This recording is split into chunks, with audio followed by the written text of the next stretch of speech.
The credits begin with an intensity usually reserved for horror. It almost sounds like music from Psycho smacking us right between the eyes as the first title hits the screen, quickly followed by the title of the movie, The French Connection. Like the beginning of William Friedkin's The Exorcist, which he made after this, The French Connection seems to want to knock us off balance or start making us tense right from the opening seconds. And then we find ourselves in Marseille, France, again, kind of like The Exorcist, which starts in a foreign land. We see a man walking, eating, and observing some possibly illicit activity. Later, we see him murdered, shot in the face in an over-the-top moment of brutality. The killer, who we see in close-up so we might be able to recognize him later, seems completely calm and cold-blooded. He stops to tear off a piece of the dead man's loaf of bread before calmly walking off. And then we go to Brooklyn, New York. This is almost a perfect parallel for the opening of The Exorcist. It's less complicated and strange, but somehow just as unnerving. Do you have any thoughts about this opening sequence? Yeah, I loved it when he went and picked up the bread. I'm like, that's what I would do in my movie. I remember I did a movie where this guy killed a stripper by shoving a knife up her pussy. And then as he walked away, he threw money on her.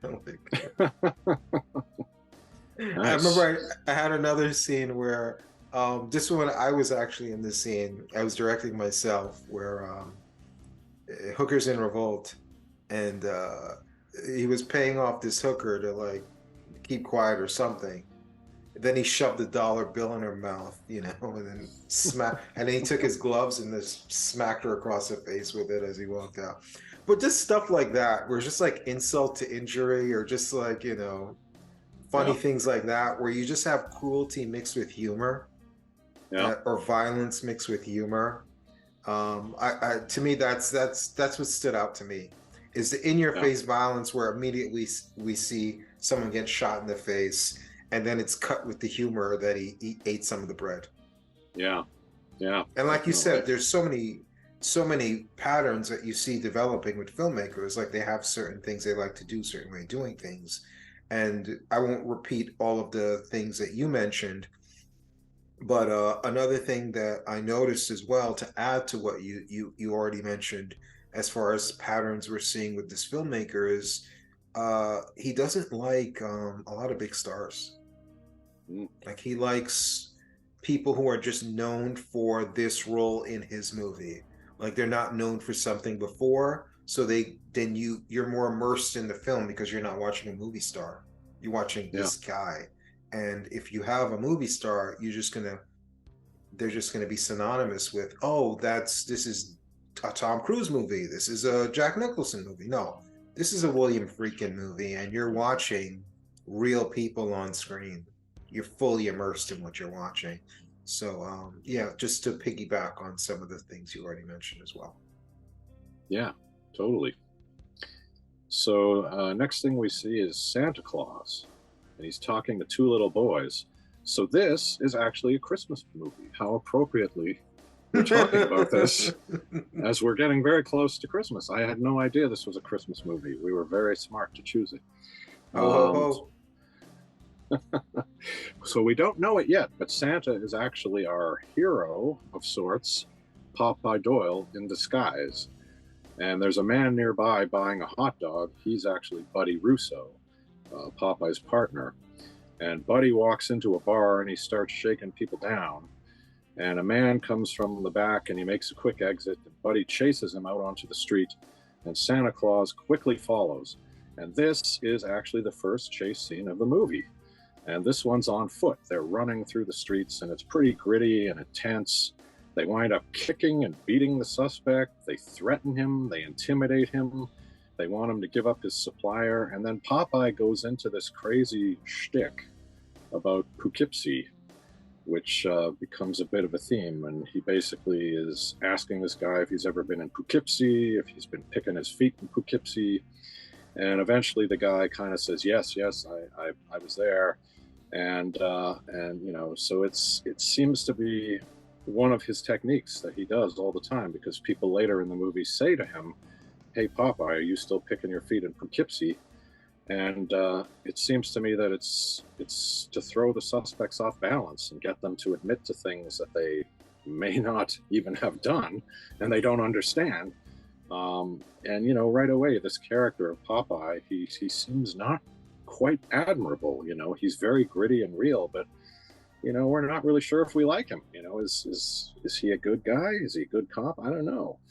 And his partner does seem to be a little more reasonable, and that does help a little bit. But again, I'm left with that question of, are these good cops or bad cops? How are we supposed to feel about them? And has that changed over the years? I don't know. Any thoughts about this? Yeah, so R. Kelly is one of my favorite R&B artists, and he obviously went to jail for a long time for doing a lot of cruel things. I wish someone like you was on the jury, because you'd be like, yeah, he peed on her and, she is underage, but do we really know that he's the bad guy? Your way of judging things are just unique. But yeah, small correction. I think his partner was also undercover and he was selling hot dogs, not buying one. Oh, so was he selling just them? I think they were just Okay. both undercover in terms of minor thing though. Yeah. And it's funny, as I'm saying, these are unconventional types. You see Hackman running around, you see the big bald spot growing at the back of his head and huffing and puffing, trying to chase this guy down. Again, a very unconventional lead character. And you see this image. Again, this is one of my favorite aspects of the movie, is the location shooting of like the burning Bronx. I don't know where this was shot or whatever, but obviously New York, but I'm not sure where in New York. But you have this site of this just abandoned real estate, whatever you want to call it, space, where there's no building or anything, because there's just no value there of building anything in this rundown ghetto neighborhood, and just trash everywhere and a little fire, and that's where they're chasing this criminal down into. That is what makes this scene stand out. It's just the location of it, it's just amazing. And you're right, that Poughkeepsie scene where it's just like, I think he would get me on that, because I can't even pronounce proliferate, so I'm gonna get Poughkeepsie, so I'll be like, yes, I did it, I killed them all, yeah. But yeah, I mean, you get the in-your-face violence right away, and you get your main characters established right away. Good stuff. Looking forward to more. Yeah. So we go back to Marseille, where we meet Alain Charnier, or Frog Number One, as he will later be labeled. And he appears to be a successful businessman involved in shipping. He has a huge mansion on the sea, and he has a young, beautiful girlfriend or wife. So we kind of are introduced to him. And then we go back to New York, and we see that Buddy's hand is bandaged where the suspect had cut him with a knife. And he just wants to go home, but Popeye wants to go out for a drink, and he talks him into it. And while they're at the bar, Popeye spots some drug dealers that he knows drinking with other people, including a guy who's spending a lot of money. And Popeye suggests that they tail him, and they basically spend all night on it, and they witness a bunch of things, and we don't fully understand what's going on. And we go back to Marseille, and Alain Charnier, or Frog Number One, meets with the assassin who shot the man at the beginning of the movie and ate the bread. And they're meeting with a TV star named Henri, who Alain thinks can help them. The assassin, whose name is Pierre, he doesn't like the idea. It's a bad idea. We go back to New York. Buddy tells Popeye that the guy they've been tailing is Salvatore Boca, and Sal and his wife Angie, who's only 19, they both have criminal records. They have a store or cafe called Sal and Angie's, and it only earns about $7,000 a year. So how is this guy driving 2 cars and tossing money around? And they notice that he's constantly going back to this certain building where they happen to know Joel Weinstock lives. And they say that Joel Weinstock bankrolled a big drug shipment from Mexico last year, or so they've heard. And later, they raid a bar, and Popeye singles out one guy who he forces into the bathroom, presumably for some private police brutality. But it turns out to be an act, and this guy is either undercover or he's an informant. And he basically tells Popeye that there's no drugs on the street, nobody's holding, and he doesn't know Sal Boca or his wife Angie, but he's heard that there's a big shipment coming in either this week or the next, and everybody's going to get they're going to get well. They're going to get the drugs they need. Doesn't know exactly who or when. And at the end of the scene, Popeye punches the informer on the side of the face to make it look good. And then he and Buddy leave. And this is a scene that I must say I've seen ripped off almost note for note in other movies.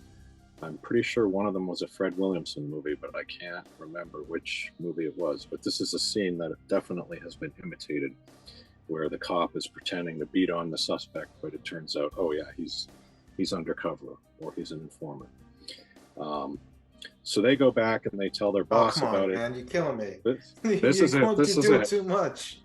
I know, but this is the end of the moment here. So they talk to their boss, and he's not impressed about this theory about Sal being connected to Joel Weinstock, but they basically talk him into maybe trying to get a wire and looking into this a little more. And so he says he'll try. So there you go. So thoughts on this section? If I can remember from the beginning of when you started talking, this movie has so little story. You just glanced over basically 90% of the story. Next we're going to go over a 2-minute scene. And you're going to be like, thoughts? Well, we'll see. We'll see. Oh man! So I remember where we started. You went over so much. So back to Marcel. Speaking of 19-year-old girlfriends or wives, back to R. Kelly. No, but this dynamic that is fully established in this and a lot of other crime films, where you have the good guys and the bad guys, the cops and robbers, is the jealousy aspect, where the criminals have the money, the nice houses, the gifts to give the young, beautiful girls, and the cops are generally like middle, lower class, tough guys trying to struggle and make it. And at the end of the day, you'll see the shortcuts that these criminal takes never pay off in the end. And, going a straight and narrow route is what pays off. All the way back to Public Enemy, when we did those gangster films, where you had the two brothers who went down different paths. So that's, that proliferates throughout this crime films and throughout this movie. I will squeeze proliferate into this as much as possible, or as long as I keep pronouncing it correctly. So yeah, I found that interesting. I also like the cutting back and forth between France and the U.S. and the different on-location shooting that you're getting from both sides. I thought that was pretty good. And also, I think you get some voiceover here as well, which again is reminiscent of film noir, which is something the filmmakers have compared this to. It's like at that point a contemporary version of film noir and just the development of the crime genre itself. So I found the voiceover interesting, and the cinematography, very in-your-face cameras moving around. And believe it or not, this movie has nothing to do with Doris Wishman, but I'm seeing these like Italian guys and these average looking, below average looking people with these cameras like zooming up in their faces. And it just reminded me of Doris Wishman, her cinematography and her films, and an interview where she said, man, I wish I had better actors. They're all so damn ugly. I don't know. Oh, yes. I just found that line hilarious, and just seeing like the Doris Wishman-esque cinematography. Obviously, they're doing it on purpose by having the camera in their faces and roaming around, but it's a little bit jarring seeing these actors without makeup and the cameras like pushing around in their faces in a movie that's great, and a movie that's serious, and a movie that's Academy Award winning, but still reminds me of cinematography I'd seen in a Doris Wishman film. So all that stuff is kind of interesting, and like you've been describing, and like I mentioned, a lot of the story is being established here of like what's going to play out. This movie doesn't have a lot of story. It's kind of, but this is kind of it. This is kind of Hmm. setting things up. And then after here, it's just going to be these people following each other around. But this is kind of the setup as to why they're doing it. So, Hmm. And this was the first sort of following scene, so it's kind of like the chase and the follow. They're similar but different, and we don't fully understand anything yet. We're just seeing a lot of things. Um, and then from here, we see Henri, the actor from France. He arrives in New York with a lot of fanfare, and we see his car being loaded off the boat. And then Popeye and Buddy are told that they're going to have to work with these two federal agents, Mulderig and Klein. And Bill Mulderig does not like Popeye, and he says that Popeye got a cop killed once before. And there's definitely a lot of tension here between these guys. And so Popeye and Buddy wind up listening to the wire that their boss managed to get for them. And they hear a French voice making an appointment with Sal Boca. So they tail Sal, which kind of leads them to Alain and then to Pierre. And Popeye follows Alain to his hotel. And then later he meets with Bill and Buddy. And he says that he's sure that this guy is a frog. And he also thinks that the guy made him. And Buddy says Pierre is also a frog. And Bill says, look, nothing's happening. You know, we're watching these guys. Why don't you go get some sleep? But Popeye's kind of worried that the feds are going to screw his case up. And there's a lot more tension between him and the feds. Any thoughts on this? so was it this section or previous section where we have the conflict with the captain and the officers? I think that there's more conflict coming. The only thing that's really happened was the scene where they tried to convince him that there's a case here, and he's not really believing it. But he ultimately says, "Okay, fine." And, Yeah, so try there to was get the wire. interaction with the captain in this section, Yes, right? there Yeah. was. Yeah. So you do get that aspect of it where you have the rogue cops and the captain trying to keep them in line. Again, something that's it's a staple of, any detective or crime films involving the cops. You always have the rogue cops. You always have the contrasting cops, the good cop, bad cop, and then the captain that's always saying you guys are going too far. So even in something based on reality and something is true to reality and takes away a lot of the cliches in fantasy cop movies and cops and robber movies, you can see even based on reality, you have that dynamic that happens in real life where it's like, it's just something that's natural. People will rebel against authority, and in any dynamic where you have two people, there's always going to be one person that feels he has to rein things in, and the person that thinks we don't go too far. And you realize when you strip away fantasy and that still happens, that it's just part of human nature, those kind of interactions.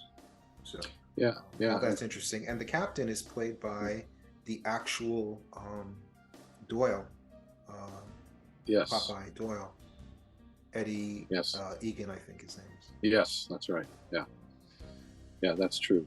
And also the tension between the cops and the feds is also something you do see in a lot of Yeah, other movies, good point. and Good point. it's happening right here as well. So there's just a lot of tension going on, and they're not really coming up with any facts. They're just following people around, not really learning anything.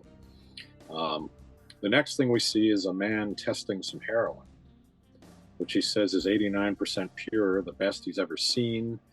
And he tells them that they can be dealing on this load for 2 years if they buy this, and it'll be worth $32 million.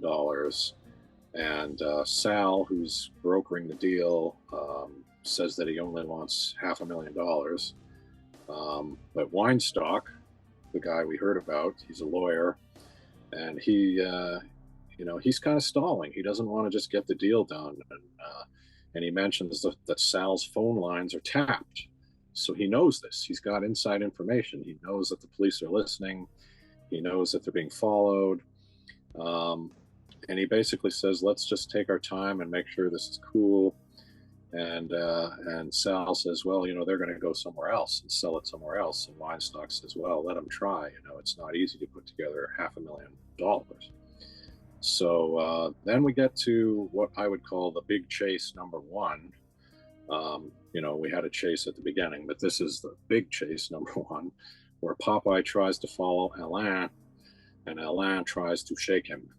And it's interesting that Popeye says that he thinks the guy made him already the day before, but he's still following him. So he doesn't sort of back off and say, someone else better take over.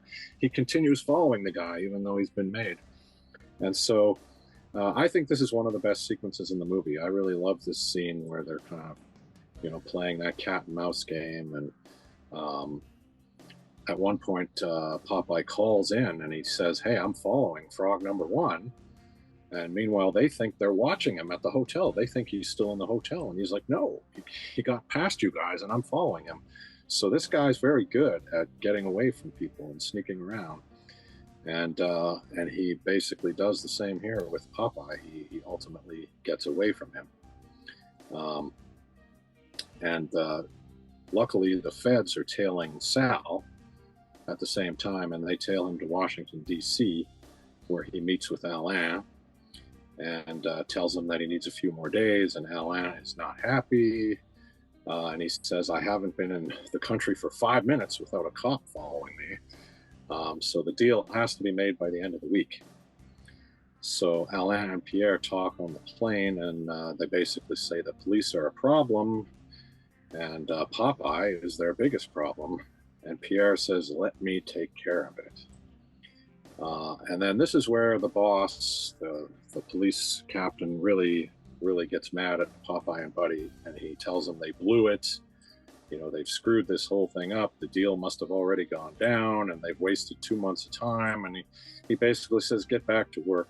And Popeye says, no, you're wrong. And there's more tension with the feds. And then this is where we get big chase number two, which starts with a rooftop shooter trying to kill Popeye as he walks down the street.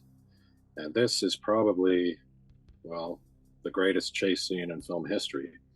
It starts on foot, and the shooter, who we eventually see as Pierre, gets onto a train, and Popeye commandeers a car from a private citizen and chases the train. And it's an incredible sequence. Do you have any thoughts on the stuff leading up or this chase sequence itself? You're going through too much of the movie, man.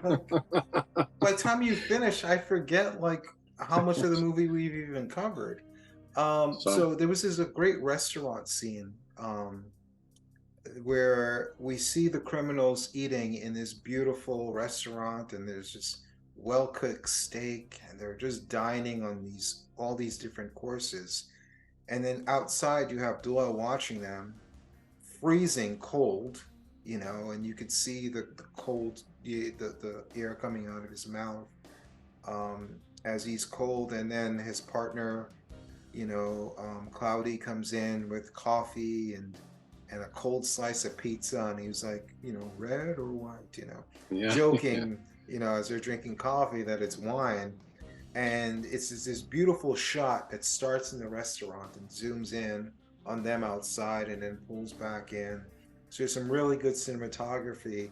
If you didn't get it, they're trying to spell it out for you. These criminals are living in the lap of luxury, and these cops, they are outside, just digging around. So I thought that was great. There was also the subway chase scene, where again was beautifully done, where they're hopping in and out of the subway car, and then Doyle gets end up being caught on the outside, and then we get the famous wave, where the criminal smirks and waves at him, and then which we'll get a call back later on in the film, which I thought was a clever scene, and it made me smirk myself as I saw it. And watching that scene, you have the main bad guy, the main protagonist, and the main antagonist in the film. And listen to the behind the scenes stuff with Friedkin. He hated the casting of both of them. So he saw this movie, this French movie, with this actor. He's like, get me that actor. So the producers go in there like, yeah, we got him. He's at the airport. And Friedkin's all excited. He's waiting for him. He's like, where's this guy? Then suddenly some other guy waves at him. He's like, he thought he recognized his face from something, And then he realized that they got him the wrong actor. And the guy said, well, I'm not actually French. I barely speak any French. But yet here Yeah. he is stuck with someone he doesn't want. And the Yeah. same thing with the lead actor. He did not want Gene Hackman. He wanted a complete unknown. Studio Yeah. wanted somewhat of a known. And then Hackman was kind of in between, where it kind of satisfied both, but didn't really either, in that he Yeah. wasn't a big star, but he was enough of a star, so that he was kind of a compromise fit for both of them. So Yeah. yeah, in that famous subway scene, we see finally some actual interaction with the two main characters as far as good and bad. And yeah, I just thought it'd be an interesting time to bring up that Yes. casting note. And I'm sure there are other things I wanted to say because, but you plowed through so much of the movie that I don't even know. But go ahead, plow through the rest of it, and then ask me my thoughts. All right. Well, we're at the big chase. So that was chase number one that you're talking about there at the Yes. subway, and now Jeez, we're I at didn't even chase. get my chance. I didn't even get my say my thoughts on the chase number two. But go ahead, Well, let's plow through the rest of yeah. it. No, we're still there. We're still at chase number two, and it's interesting. We could comment here that the same producer who made The French Connection, he had made a movie 2 or 3 years earlier called Bullet, and it had what was at the time considered to be the greatest car chase scene ever with Steve McQueen. And so when he was making this movie, he said to Friedkin and the rest of the crew, "Okay, I want you guys to top that scene. I want you to have a better chase scene than Bullet." And so they did. And I think that this is probably one thing that is completely fabricated in the sense of it's not part of the true story, because they just needed a chase scene, So they came up with this idea, and apparently they just shot it. They had no permission. They just kind of stole this scene, which is insane. They were driving a car at high speeds through dangerous areas, and they did actually have real car accidents, which are actually in the movie, right? They didn't cut it out, so it's a crazy sequence, and it may still be the greatest car chase ever. It's certainly it's as good, if not better, than the one in Bullet, and I don't know, has anything topped it since then? I don't know. What do you think? Do you think it's the Oh, greatest you're not chase going to ever? skim over another 25 minutes of the movie before I say my thoughts. No, no, no. No, I'm opening this up for you here. This is So, I actually like the beginning of it as well. So, Doyle, I guess he lives in a project building, mhm, because earlier on we see he's eyeing this girl riding a bicycle, and it's the second time he's eyed down a girl and with boots. So I guess that's his fetish, girls with yeah, boots. And then we cut to him being handcuffed to his bed. Again, something we've seen in a lot of other movies since this, yeah, handcuffed with his own handcuffs to his bed. And his partner comes in, his partner has the keys to his place. Again, another thing we see a lot, the partner who's kind of like a spouse to the single guy. The yeah, only thing that's usually added to these type of dynamics is the partner usually has a wife that we see. It's like, oh, this partner has a family and wife and kids, and this other reckless, wild partner is sleeping around and having all these wild escalades. A movie that really came after this, that popularized a lot of what we're seeing in this movie, Lethal Weapon, hmm where you have the wild card, the calm cop, the cop always getting in trouble, the hothead, the lieutenant or the commissioner or whatever, keeping them in order. A lot of the cop tropes, really popularized with Lethal Weapon and was copied throughout the 80s, but this kind of had a lot of that stuff that even yeah, Lethal Weapon borrowed from. But yeah, you just yeah, have the wild card Doyle with his wild escapades and things like that. But up until that first chase scene, not a lot was happening. You had the back and forth. You had a few walking, chase scenes, but not really anything major going on until that first shootout, where yeah, Doyle is just walking, and obviously the assassin was aiming for Doyle, but he just happens to walk in front of a woman carrying her baby. I mean, this scene was really gritty. The only thing they yeah, lacked was hearing the baby crying and then, hearing a bullet go and suddenly the baby's silent. That's about it. But this yeah, poor mother just gets shot in the back just because she happened to walk past Doyle. and then he's hiding behind the tree. And you have a great scene that reminded me of like a Peck and Paw movie where you see the kids smiling at Doyle as he's in this gun shootout, and they're just like smiling through the window at what's going on, oblivious to the danger of it. So I love that the start of that scene as he's running to the roof and then eventually get to the streets. And like you said, a lot of that stuff was just real people who did not actively participate in a movie, but they were in the movie, which again is what I love, guerrilla filmmaking. That's what I'm all about. So when I see it, I love it. And yeah, a great chase scene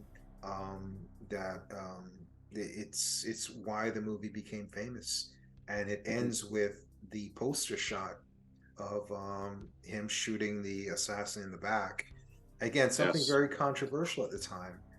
One, you're shooting an unarmed man, and two, you're killing him. You're shooting to kill, and then three, you're shooting him in the back. Which again, in this day and age, you know, they'd be a Republican hero. But back then, it was very controversial, and the cops didn't like it because there was a lot of cops on set. Also, the cops that actually being portrayed in the scene. But in the end, when the movie screened, people loved it. But it was controversial on the set, controversial going to the producers. But it not only did it get a big jolt from the crowd watching it and screening, it's on the poster. Yes, absolutely. And I think that the way they kind of make it work is that they show Pierre to be such a terrible guy. I mean, he shot that guy in the face, ate his bread, and he killed two people on the train, just brutally, just, completely, like, there's no doubt that he is a bad guy, and there's no, there's no ambiguity there. He kind of deserves to be executed, whether you believe in capital punishment or not. He's really a bad guy. So I think that's how they kind of get away with that, I think. But I love how you list all those bad things he said, and you mentioned he ate his bread. He ate his bread. Well, like you said, insult to injury. I mean, that was a nice loaf of bread. They could have left it intact. Maybe he had a family who could have eaten that bread, but now there's a big chunk missing. I drink your milkshake. Yes. So anyway, I think, it's very interesting that they did that, and they got away with it. But the next part of the movie is also a big kind of sequence, and that is the car sequence. And it kind of starts out with Buddy and Popeye following Sal and Angie, and they park a Lincoln on the street and leave it there. And Popeye is convinced that that car is dirty, and we're going to sit here and we're going to watch this car, even if it takes all night, because somebody's going to come and they're going to collect the drugs that are inside this car. And of course, it doesn't work out that way. Another car comes along, and it turns out that they're just opportunists, maybe wanting to steal the tires and stuff. So the police rush in, and they're kind of blowing their cover, and so they haul the car in, and they search the car, and they tear it apart, and they don't find anything. And Popeye is like, no, this car is dirty, keep looking. And the mechanic is like, no, it's clean, there's nothing here. And then meanwhile, Henri, the actor, this is his car, and he shows up at the police station or wherever, and he's wanting his car. And they're stalling him while Popeye is continuing to search this car. And so they ultimately figure out that the weight is too much. The car shouldn't weigh as much as it does. So they have to, look harder, and they wind up ripping out the rocker panels, and they find drugs. And so Buddy goes and he talks to Henri, and he sort of apologizes for the delay. And they actually give him the car back, and it looks pristine. Even though we've just seen them ripping it apart, they put it all back together, and they put the drugs back in and everything, and they give him the car, and he doesn't suspect anything. And he goes and meets with Alain, and he basically says, I'm done with this, and Alain says, no, I need you to do one more thing.